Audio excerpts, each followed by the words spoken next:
this is the thing about innovation. The person that is closest to the problem is the one that knows how to solve it. Never expect that someone who's paid more than you or is in some higher office than you is the one who quote unquote gets it. You get it. You get it in the context of where you are right now. And you have remarkable power now to solve that problem. Many people think innovation belongs to a select few with the right title, funding, or perfect idea. What if that's not true? Welcome to Innovate Where You Are. I'm Christy Venny. Each episode, I talk with people across industries, builders, educators, founders, and students who are creating change in real time. We explore the messy side of innovation, the risks, pivots, and lessons behind the work. Because innovation starts with curiosity, takes courage, and begins right where you are. Let's dive in. Today's guest is Aaron Stout, a technology leader with an unusually diverse path through military service, visual arts, and digital innovation. We explore AI in daily life, bridging from personal need and how to remain human in a rapidly changing tech landscape. You've had a really unique path. You've lived in different countries, served in the Air Force, you studied photography, and now you work in digital workplace strategy.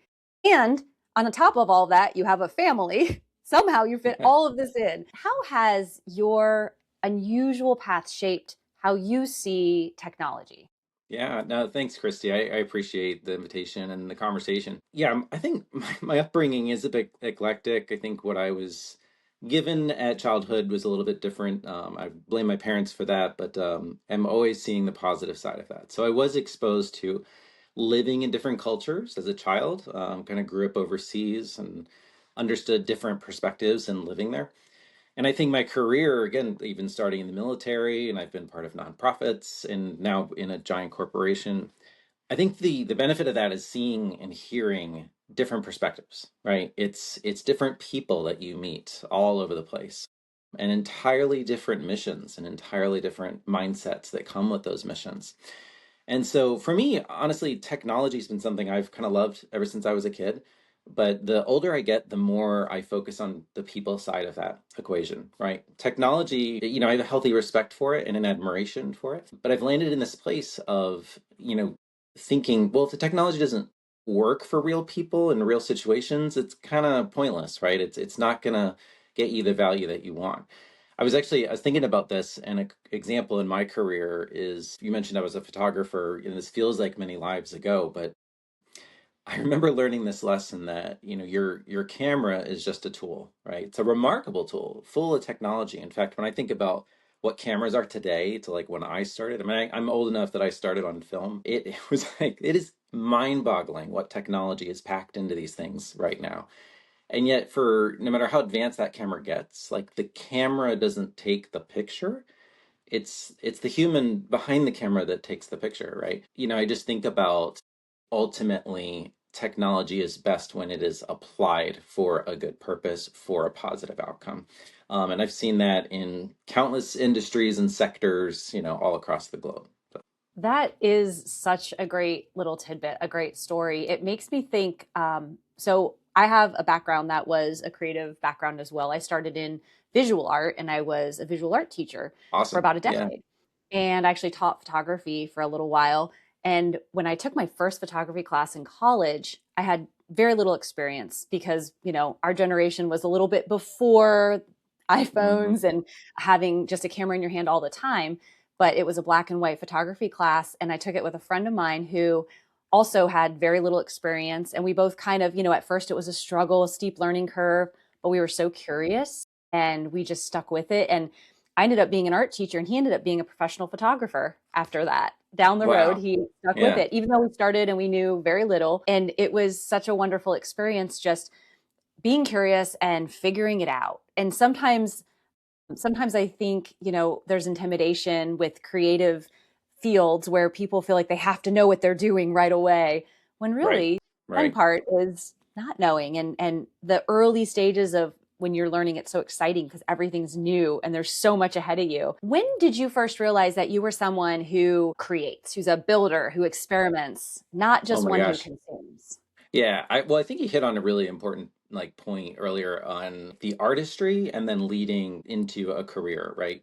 Photography is interesting, and I definitely was gravitated toward it early because I'm somewhat technical and creative, and that was kind of an interesting medium that blended those two. But it doesn't surprise me at all that that led you into art and teaching, right? Because it's this incredible act of creativity. So I recognize this really early. I mean, really early. I think the first time that my parents forced me to do something that I remember that, you're going to stick with this was piano lessons. I honestly, and I love the piano. I love how it sounds. I love when people know how to play it.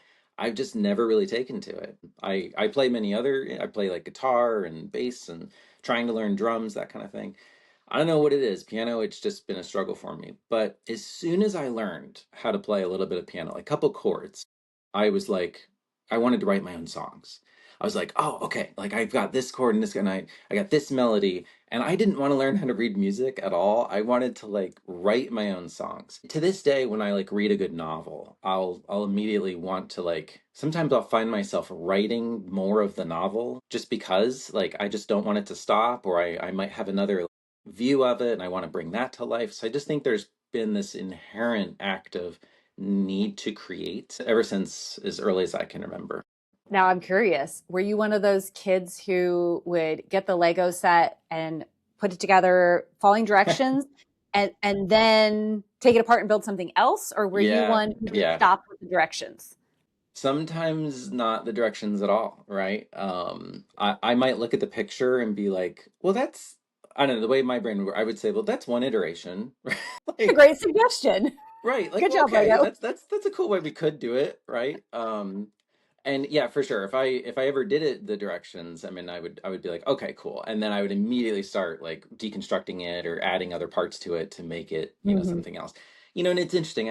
I've definitely at times in my life been perceived as rebellious, maybe it's like slightly like creative rebellion, right? When you're kind of rejecting the norm. And I often I've struggled with that because I'm not a rebellious person. I'm very much like I want to please people. I want to help, And I do think it is somewhat like there are the creative gene, this kind of spark of creativity that I just never want to die. I want to fan that flame, right? Even, however old I am blessed to live, that I'll continue to be this way. But it's certainly not an act of, I never mean it to be an act of disrespect or disapproval on the current norm. It's just like an act of contribution and an act of joy. I love that, an act of joy that you said that last part. That's really powerful. There's a lot of research that it's been around for a while, but it's surfaced again about how joyful life is and how creativity can be joyful and how play matters to creativity.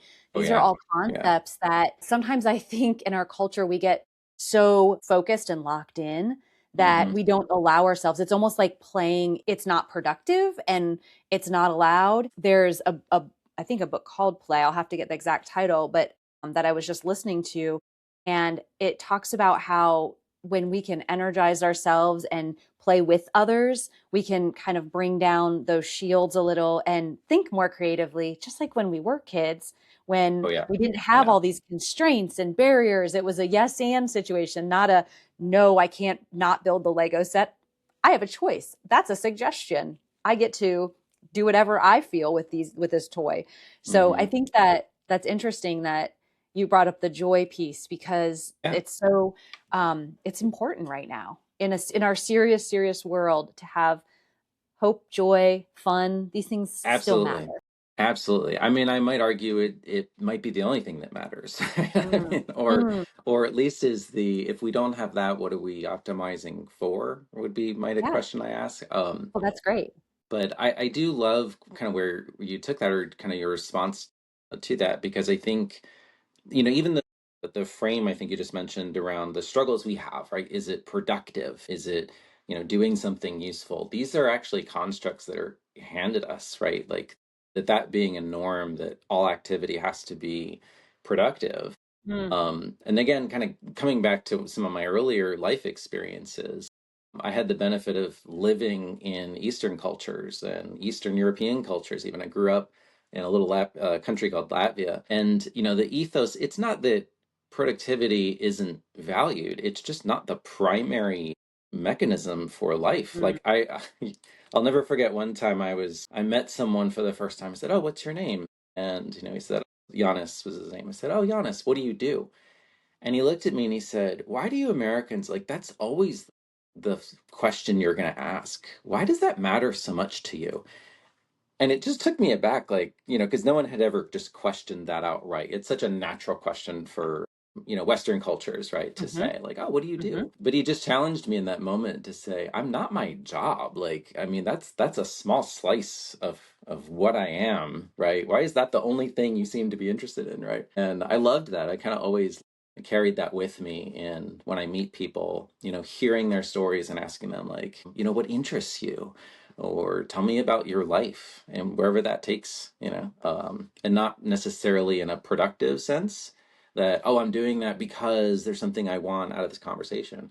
Maybe there's something that you have that I don't even know that I don't have yet, right? It's that position of just total intellectual humility that I think the world could use a bit more of, in my opinion, but that's a opinion of one. Well, it certainly would make events that we go to, like networking type things or just social events, when you're meeting new people, instead of just talking about our work, to talk Yeah. about who we truly are as humans, I think would Yeah. allow us to connect. And the conversations would probably be a lot more interesting and joyful. They would definitely be more fun, because not everyone loves talking just about work, but they feel that sort of that's the response in our country. So I think that's interesting you brought that up. Culturally, it is a big difference. And we're good at it, right? I mean, we're good at talking about we're good at our jobs, I think, Hmm. most of us, Hmm. most people I Sure. met or meet, and we're good at talking about work, and it's a natural point of connection for many people. So it can be a point that connects to other things, right? But I think just the act of it being like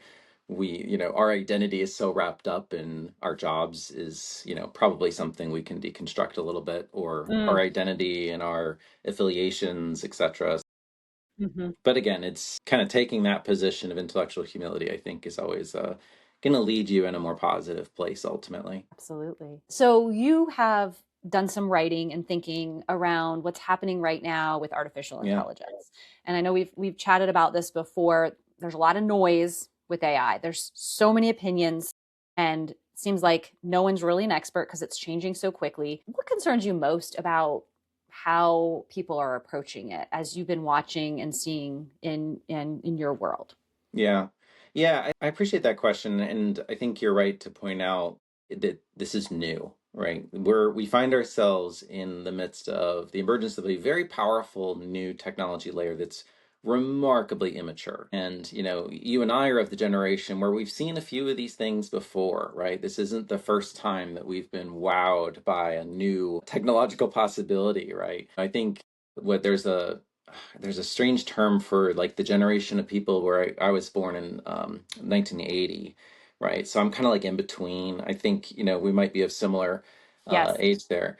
And so, you and I remember life, actual life, surviving before the Hmm. internet, before Hmm. phones, before all this stuff, right? Hmm. And we have the grounding that life actually happened, right? Life worked.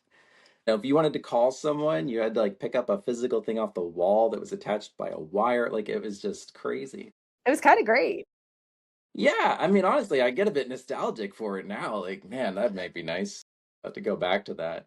I'll Yeah. take it even further. When we first moved to Latvia, I've mentioned that before. It was my parents were more humanitarian missionaries and did some work over there. But when we moved there, it was actually the Soviet Union. If I wanted to make a phone call to America, just to give you like a crazy story, you would have to call an operator and reserve a time slot because there was only so many lines that like went back, to the west. And so you have to reserve a phone slot, and then they would call you in like a certain period of time. You'd be like, all right, I'm gonna make a call to this number tomorrow, and it's gonna be between. They'd say, well, what hours? And be like, can it be like 1 o'clock? And they're like, maybe it might be like 10. Like, be by your phone. God. It could be like 6 p.m. You just don't know. So you would literally like make a reservation, and then at some point the next day your phone would ring, and that would be like your one shot, and you'd be like, "Oh, okay," and then they'd connect you, and of course they'd Wow. listen to the whole conversation too, but that's a whole other thing. Yeah. But yeah, so talk about like our experience with technology now, and when you and I can talk over video, literally across the world, is just profound. But my point is that you and I have these grounding experiences in life that we can actually contrast. And later generations don't necessarily, they're coming at it fresh, which doesn't necessarily mean they're a proponent of it, right? That's another misconception around younger generations, just love technology. I think there's actually the younger generations probably one of the more against AI right now, which is very interesting. We might, get into. Mm-hmm.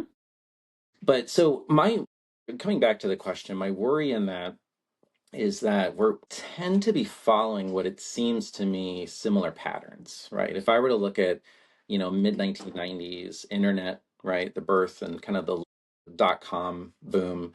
I look at mobile was another one, kind of these big giant moments. They started with so much promise. They started with like, this is going to be amazing. But we had like no safeguards. Do you Mm-hmm. remember chatting with strangers in the 90s and thinking how cool it was?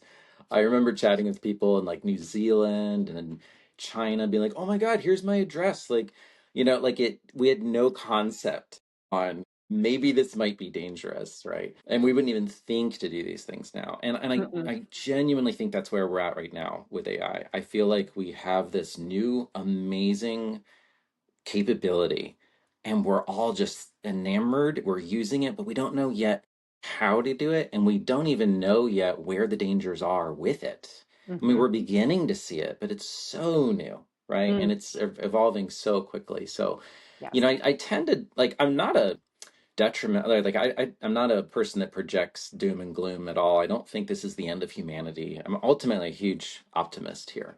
But I do think we need to take a step back and think a little bit more about what we're trying to do, right? And then realizing how AI capabilities can help those outcomes, right? Mm-hmm. Versus, gosh, I got to get up to AI or AI is going to take my job if I don't learn it, right? It's like the whole situation is way too stressful, I think. It's not necessarily in a constructive state yet. So any effort we can do to help craft that into something. And I mean, even furthering this a little bit, I would say, what I've seen, I guess the concept of optimizing for the wrong outcomes. So if you think about like social media optimized for engagement, and they did it really well. They did Mm-hmm. it too well, right? And now we're learning and seeing, oh my gosh, this maybe wasn't all great.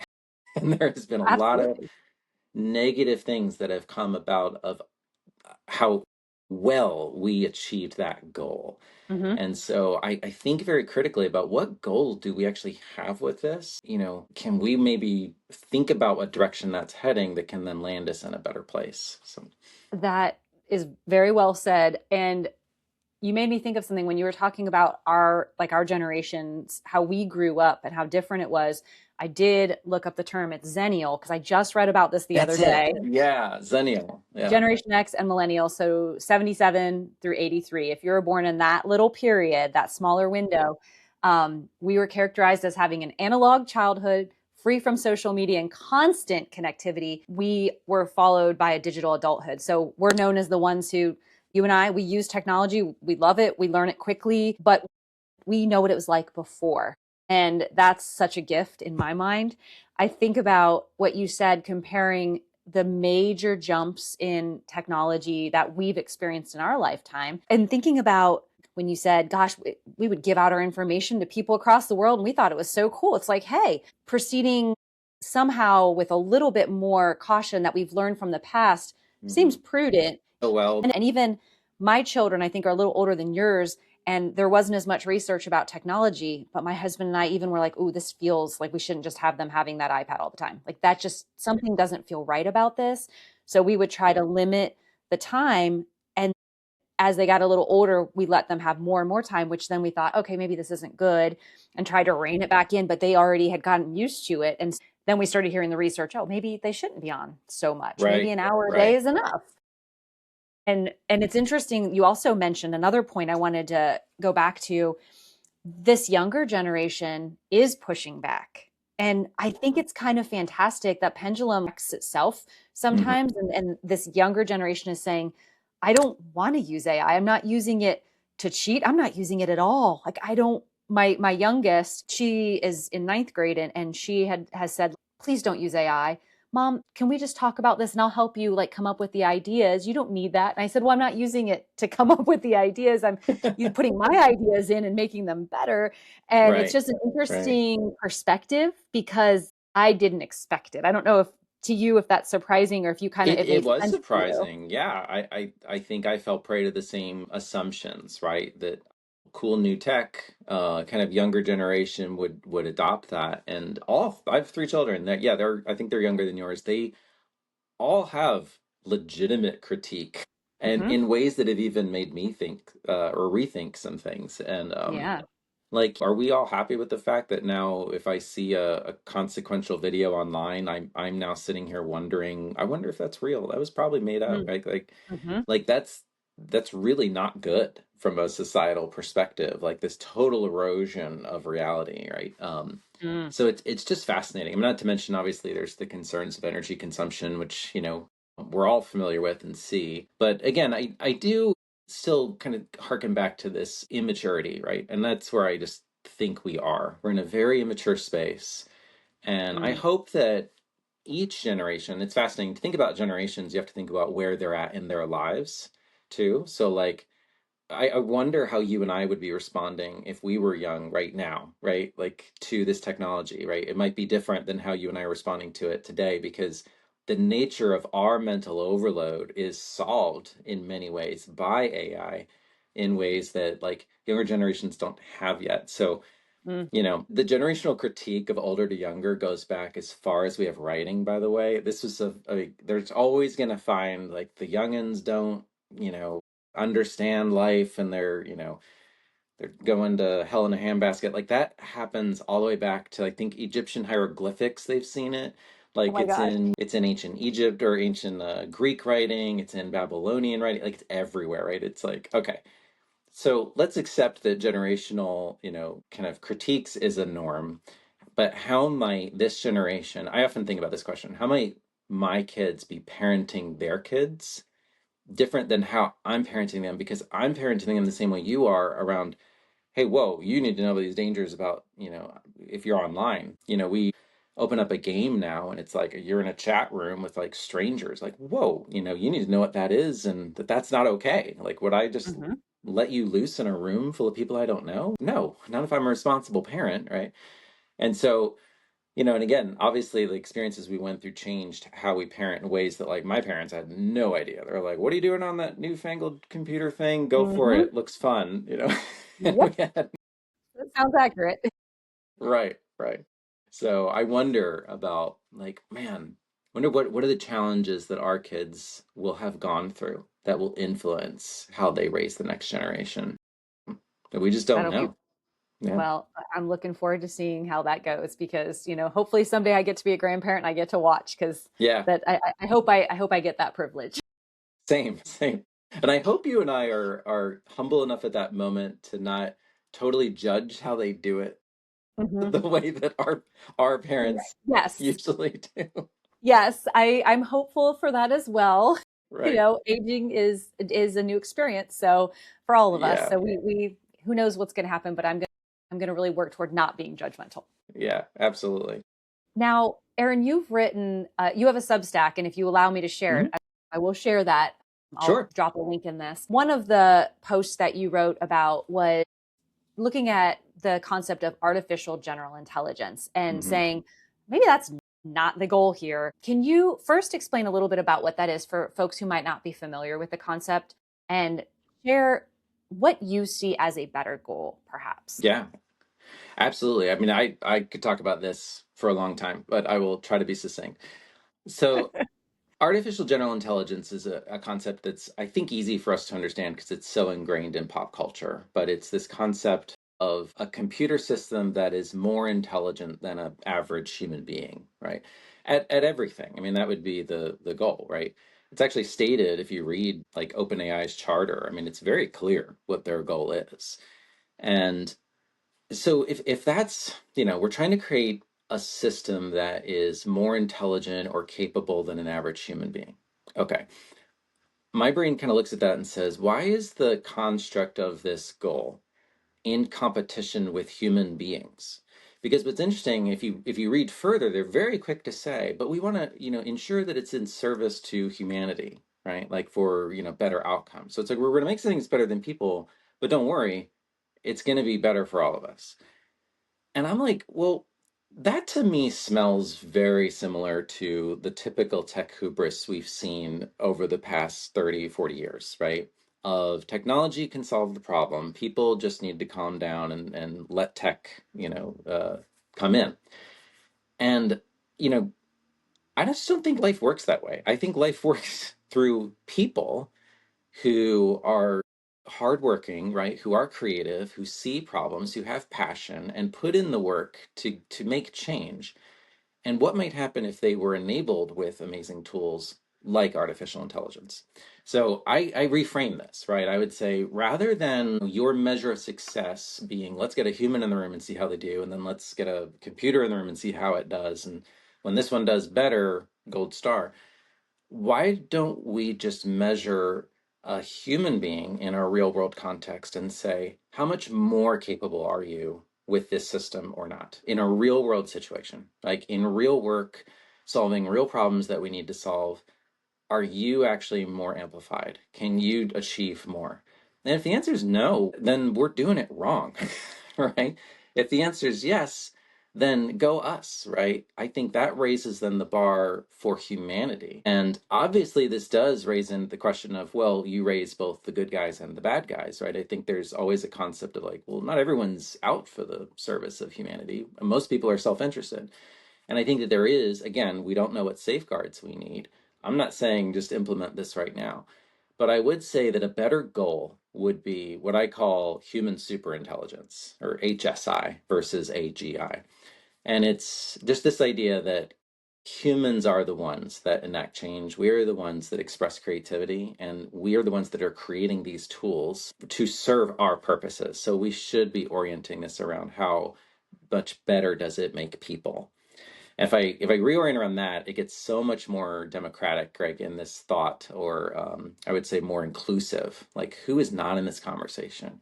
Like, are we helping my neighbor across the street live a better life? Are we helping someone on the other side of the world live a better life? And I think if we thought that way, our systems might be designed a little bit different. I'm a huge fan of human centered design and really starting with empathy when you have a situation you're trying to solve or a problem you're trying to solve.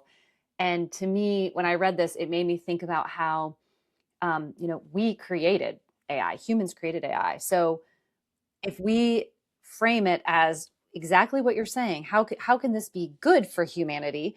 And I know in our society, it, it's all about how can we sell it? How can we make money off of it? Right. And I really think we have to be careful and look at longer term, just like when we look back in history and see what's happened with technology and how it accelerated, like the social media example you said was a good one. Mm-hmm. The folks who invented and took to market the social media platforms became very, very wealthy individuals, and they make a lot of decisions for us now. And sometimes those decisions are not motivated necessarily by what's good for all, in my opinion. This is just me thinking that it would be amazing if there was more of a checks and balance, more of those guardrails you're talking Right. about. And it's really a global conversation. We can do things here in the United States or in states, but really it is global. I don't know how it can't be at this point. So I'm really Mm. hopeful that as this evolution of technology keeps going at a breakneck pace, that we'll be able to have some conversations and try and decide for the good of humanity, how do we help this technology help us and help all? Right. I think your example, it's in the right place. In your post, you also said you gave some really good examples of how technology, it's always advanced us, but a lot of times, people are fearful and they think, oh, this goes back to, I think you started with the printing press in your example, Oh saying yeah. like the printing press in the 1400s did not replace authors. And you wrote about how this actually led to the scientific revolution of the 1500s. Yep. And then Yep. you gave many other examples with ATMs in the 70s, 1970s. They didn't replace the bank tellers. They gave them a different role. Oh yeah. all this keeps happening over and over again throughout history, and we really need to learn from history. And this might be slightly different, but it might also have a lot of similarities. So I think you're Yeah, smart to point that yeah. out. I appreciate that. I mean, it's that aspect of the article, and I think I wrote maybe a couple articles just on this alone, which was attacking the idea that it's an interesting idea to attack that AI is here to remove all our jobs, right? And thus ensue disaster. I think there's somewhat of an argument around the speed of what is now possible, and that we do need to reorient to this technology. And I am not naive enough to think that that's not without some disruption, right?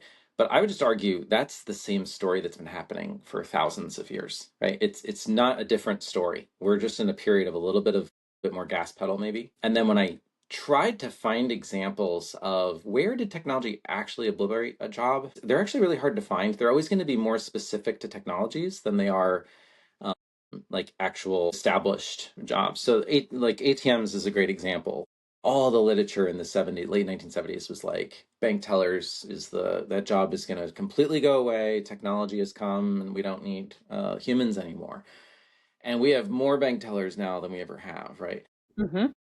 Then I think another example, I don't know if I wrote about this one, was the Postal Service. There was a funded study, it was like 1982 or 83, that came to a very well-founded conclusion that the US Postal Service would not exist by the year 2000. I'm pretty sure that was Wow. it, yeah. And their argument was they actually saw it. It's a really well-written article, and it's well researched. And at the time, they were talking about this technology called e-com, which we now know as email. Hey. Electronic communications. We didn't Huh? yet have terms for these. And, e-com. So basically, everyone's going to chat via computers, and they won't send letters anymore. So what do we need a postal service for? It was the Mm. fundamental argument, right? Hmm. What all of these projections completely fail to respect is that you are making projections based on the limited frame that you're coming from, only based on the information you have in the moment, and you're not able to see that because this happens, this might happen, and this might happen. And, we all know, my gosh, the Postal Service can't keep up with the amount of packages we're sending constantly. And now we have FedEx and UPS, and, now there's like private transport company constantly, and we have DoorDash. Like it's so exploded. The need to move things from a facility to a house has probably 1,000-fold increased from the 1970s, right? Or early 1980s when that paper was written. ATMs is a great example. If you look at the impact of what happens when you put an ATM in a bank, the branch. Now, what's interesting is actually it is true. You don't need as many people to run a bank branch today than you did in the 70s. Hmm. But because you don't need as many people, they're actually remarkably cheaper to launch, to operate. Hmm. So we actually have a lot more bank branches. I mean, they're on every corner now. And of Everywhere. course banks are going to do that, right? Yes. So when I started peeling back this onion, I'm like, what's the root? What is the thing that we just never seem to account for? And I think it's the human ambition. I really do. I've kind of come to this place that like we somehow think that we're gonna say we're cool with this level of production, and now we can do it with less people. So we're just gonna like fire all those people and run AI. But that's not how, I mean, if I would say if a business actually is operating that way, that is an incredibly nearsighted way to work, and they're probably not going to be in business much longer. I Hmm. would probably go on the record saying something like that. The reality, though, is as soon as it costs less to produce the same outcome, what is any business leader going to do? They're going to say, now we can go after this. Now we can, our goal was here. Now it's going to be here. We made 50 million, we're going to go 150 million. Like that's how actual real business operates and how it Hmm. works.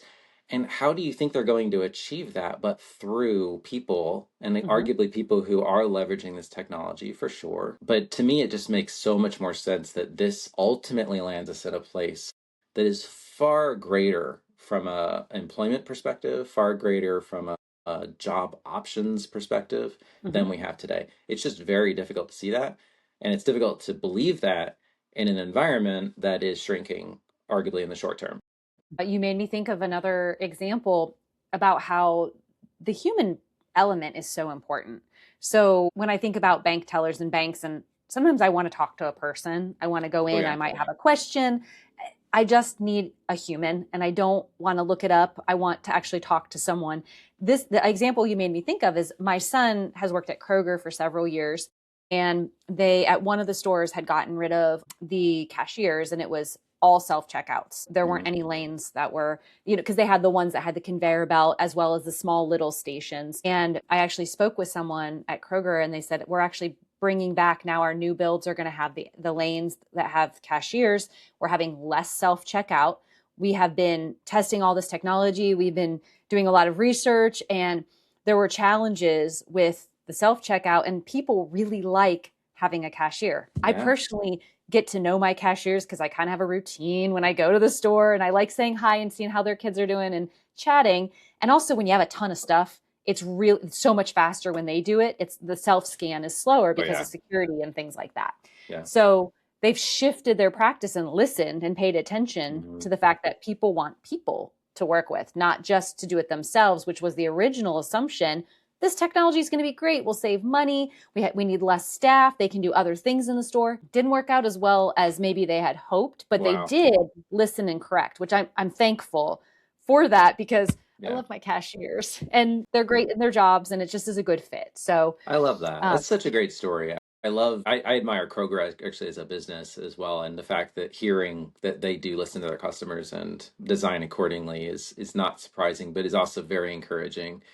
And think about too, just going with groceries for example, you know, I think during COVID, like my family came to this conclusion of like, wait, we can just order these online and like either get them delivered or just pick them up, right?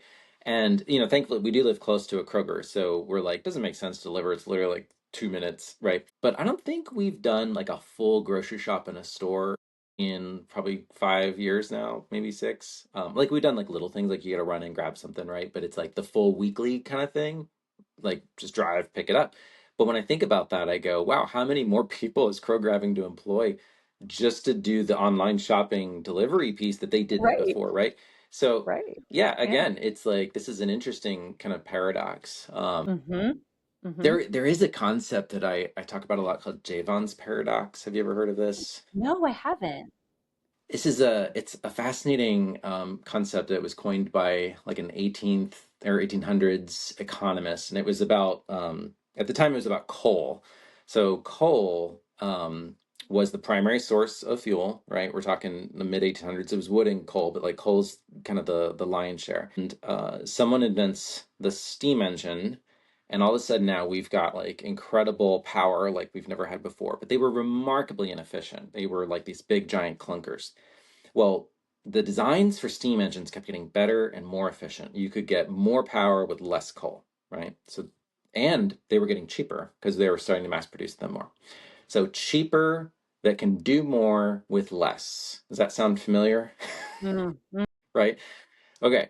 So when you think that way and you would go, oh my gosh, all the jobs are going to go away. All the work's going to go away. Of course, the opposite happened. It actually gave birth to the entire, like the second industrial revolution, this concept I'm talking about. But there was this one economist who attacked this idea because the coal industry was freaking out. They were like, oh, people aren't going to need as much coal.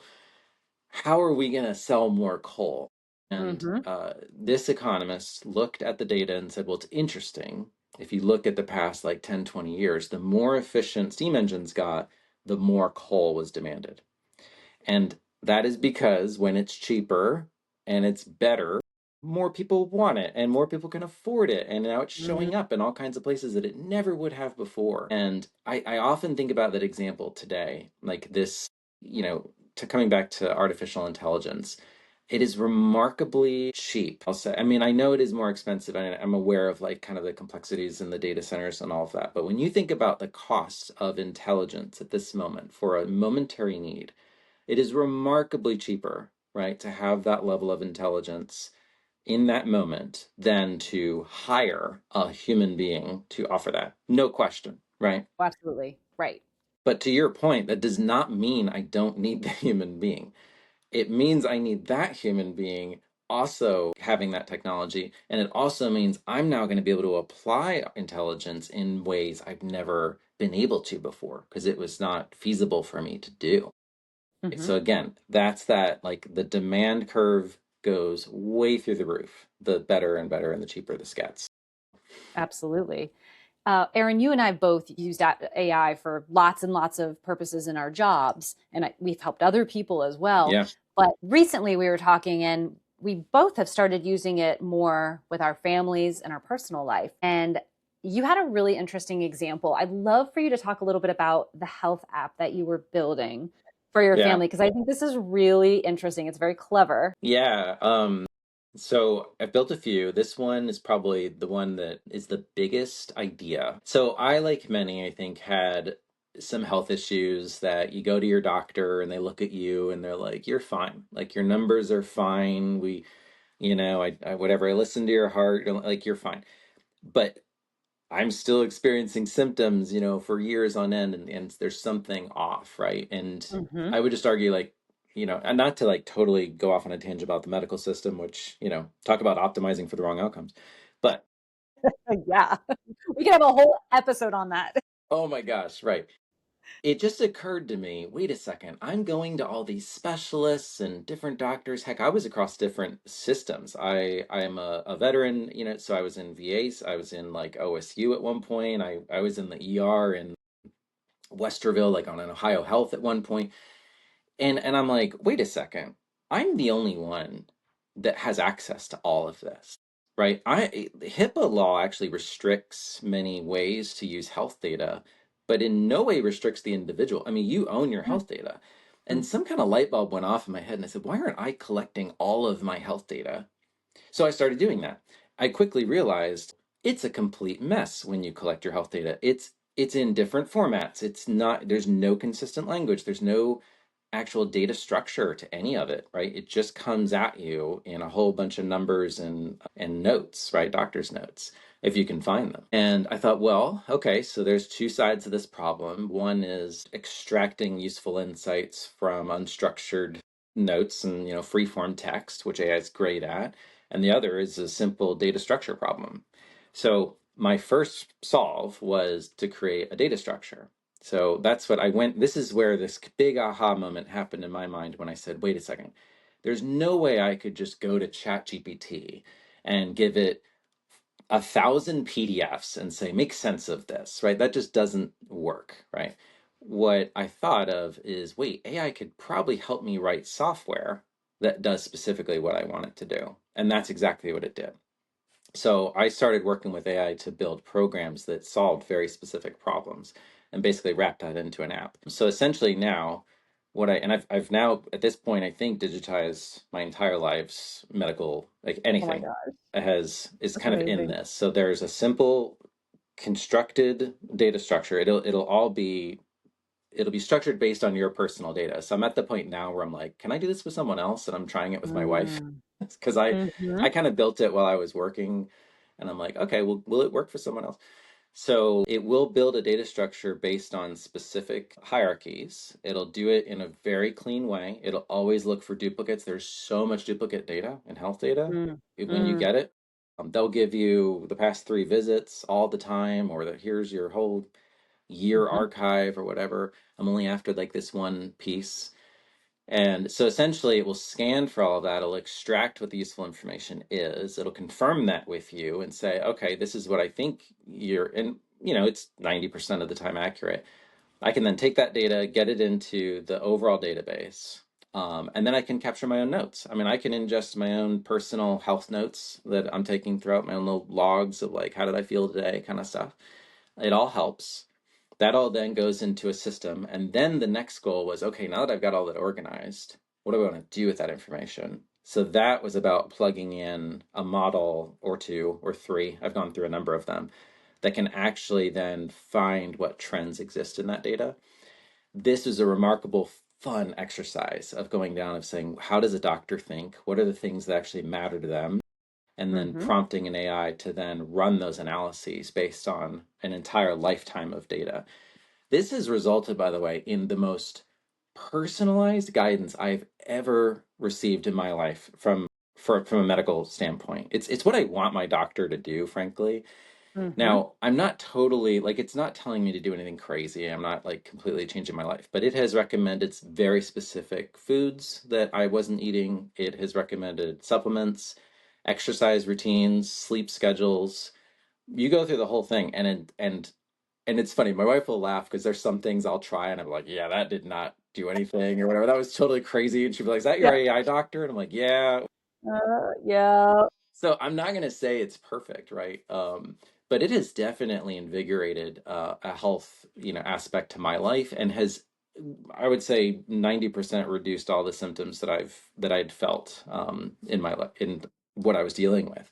So it took a lot of work, right? And this isn't like a viable product yet that I could like push, but I would encourage anyone listening to this that like what I just explained, every single step of that journey, I had no idea how to do. You might be thinking, wow, Aaron's a data scientist or he's a coder, or he's developed. I'm none of those things. I'm just a thinker, and I had this tool, the same tool that you do, and I asked a lot of questions. And I mean a lot of questions and trial and error and iterative approaches. And I'd try something and it wouldn't work. And I'd try a different way and I'd try a different way. And I'd ask the AI, what are the 9 other ways we haven't tried? And I'd try all those, right? It takes kind of that innovative spirit, that energy to get there. But boy, is it worth it. It's so fun. I mean, I would at this point say it's kind of addicting because of the return that you get from it. You're like, wow, this is actually coming together. So I've since done this in a number of other areas of life, like in my family. I shared with you when my son was recently diagnosed with celiac disease. And so very quickly we were like, my gosh, this is a whole world of needing to eradicate gluten from our lives. And so he's 9 years old, right? So we were like we were buying tons of products, and I needed a way to catalog all the products we've tried that he's liked, that he didn't like, so we wouldn't buy them again. And then grandma's like, well, I want to see that list. And I was like, let me just make an app, right? And I think in a single day, I had a usable app on my phone that I shared with my wife and my grandmother-in-law that are now using this app to like track his likes and dislikes. And I was like, it'd be fun. We should probably put like a gluten scanner on it. Did that in like an hour. And it's like anything you can Genius. imagine you can just create. And again, I'm not going to say it's perfect, but when you start realizing that this tool enables such a, I would say, far more amicable nature with technology, like you're not stuck with what you have. You can shape it now in Mm-hmm. really fun ways. Yeah. Yeah, I'll stop there, but it's just like I just hope to spark a lot of curiosity around this in your audiences. So, I think I definitely think our listeners are going to be now questioning, wait, what could I have it build for me? yes. What Yes. problems do I want to solve? What are those pain points, those things that really are frustrating or barriers that I might be able to just explore with AI that I hadn't had the opportunity otherwise? I even think about your example with doctors are so busy. They've got a couple minutes with you, maybe 10 minutes Oh at yeah. max. And the appointments you get doctor to doctor to doctor, a lot of times, especially different providers, they're not going to talk to each other. So that data is disconnected. I've always Hmm. thought this is so interesting. We go to a dentist that's separate from our primary care doctor, that's separate from all of the specialists. And some systems do have, like a My Chart or some program where it might cross over and they Hmm. can see it. But a lot of times it is very siloed. And I almost think, like our technology, I have an Apple Watch. I think my Apple Watch knows a lot more about me than my doctors know. Yeah, yeah, It for takes sure my it sleep, does. my Absolutely. exercise, my heart rate, and all of this data. I've heard stories, the watch will tell people when before they know that they're developing Parkinson's because of Hmm. it can sense that the irregularity in the data and the rhythms or other things too. But you did one step further. So you took your data and you said, I'm going to make it work for me. I have access to this, and I wonder that like what if question to me is so central. The people who are having the most fun with AI, that are the most successful, that I know, are the ones that are curious. They're not telling AI everything to do. They're really asking and saying like, Hmm.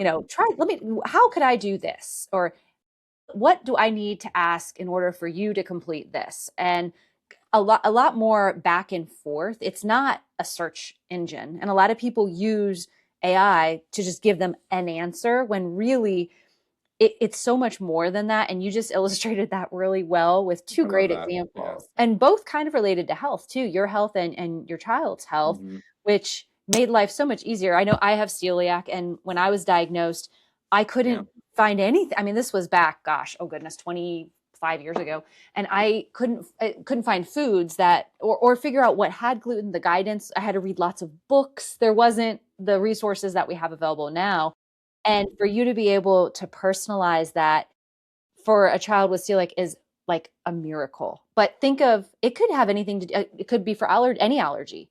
I mean, celiac's not an Right. allergy Right. necessarily, but Yeah.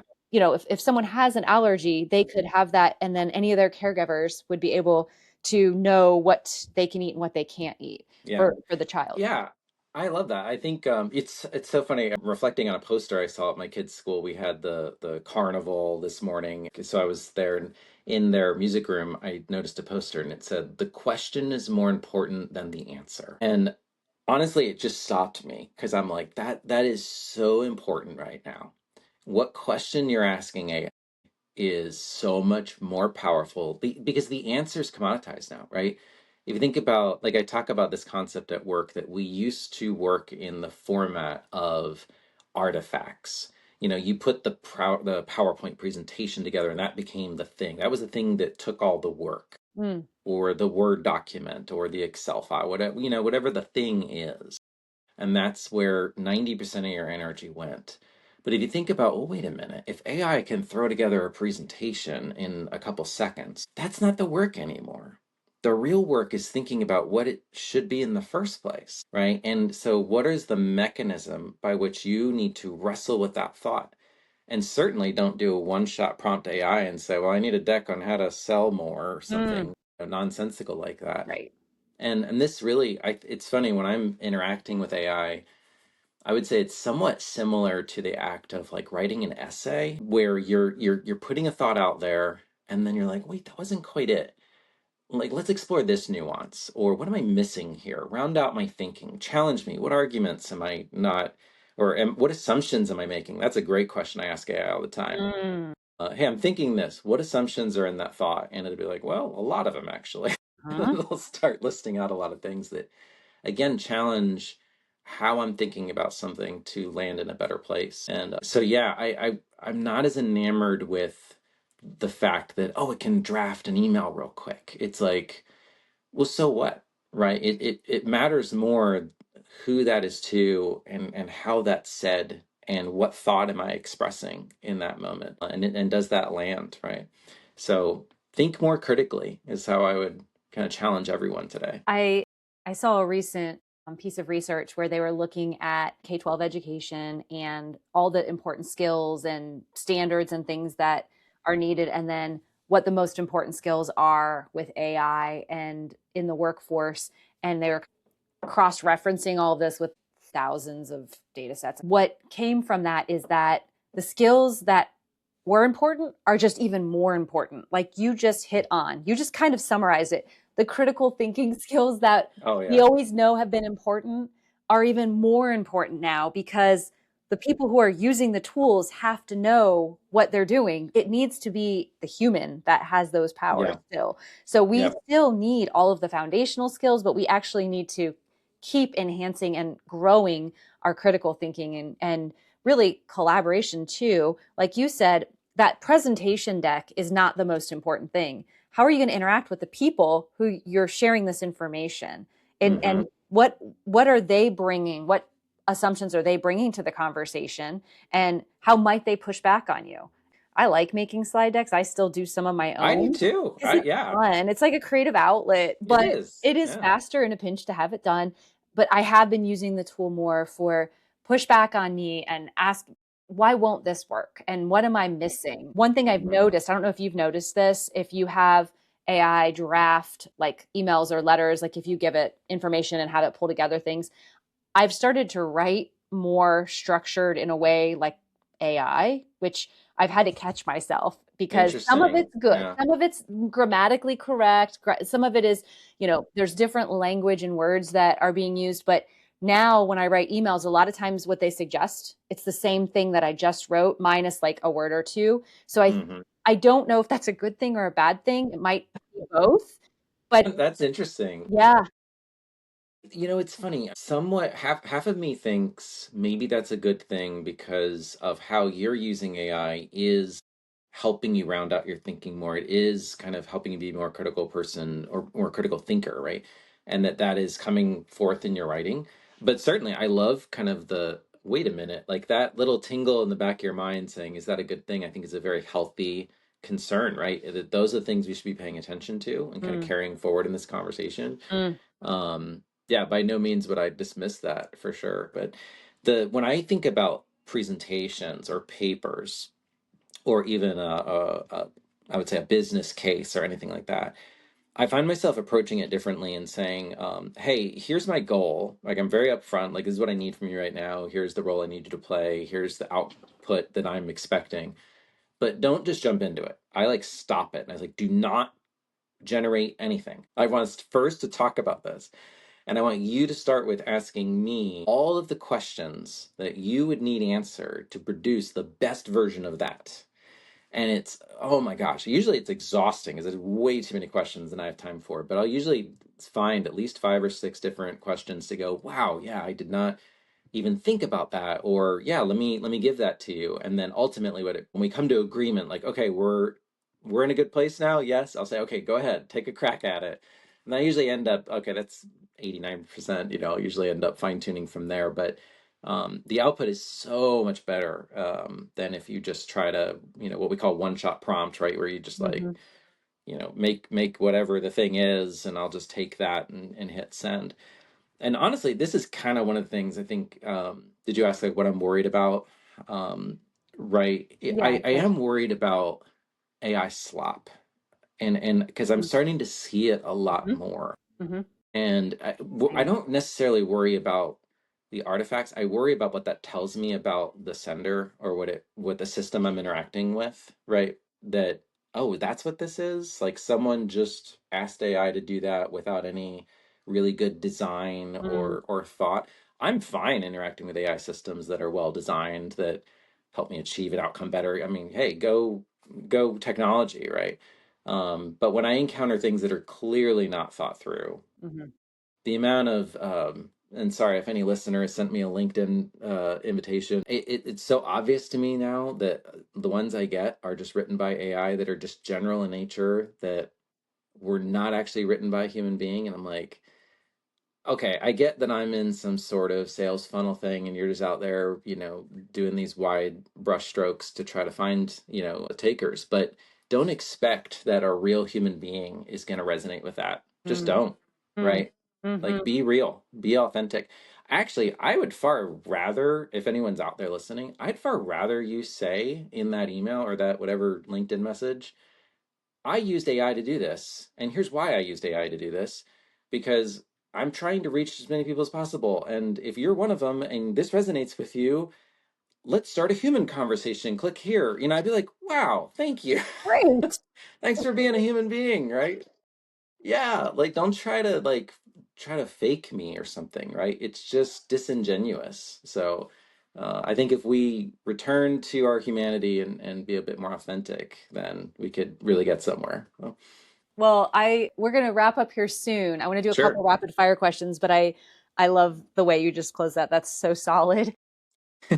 So, a couple quick rapid fire questions. So, quick short answers as well. Who is a thinker that's influenced your view of AI? Ethan Malik. Mm, Yeah. You mhm, know him? mhm. Yeah. Yeah. If any listener doesn't know who that is, I would look him up. He was one of the first, well, I think he was the first professor who publicly very early said this is a good thing for education and you can utilize this technology, when everyone in academia freaked out and arguably had good reason to. He was the one guy I heard that started saying, wow, you can leverage this for amazing learning Mhm. outcomes, and had remarkable examples. So he is a really profound thinker. Love how he thinks, and it has shaped my thinking for sure. A tool you use daily. Gemini at this point. Yeah. I was an avid OpenAI, ChatGPT user for years. They kind of lost me at 5.1. Sorry if getting a little technical, but that latest model just lost so much of its accuracy, and I would argue its empathy. And I use Anthropic a lot as well for what I think is a very more human-centered approach.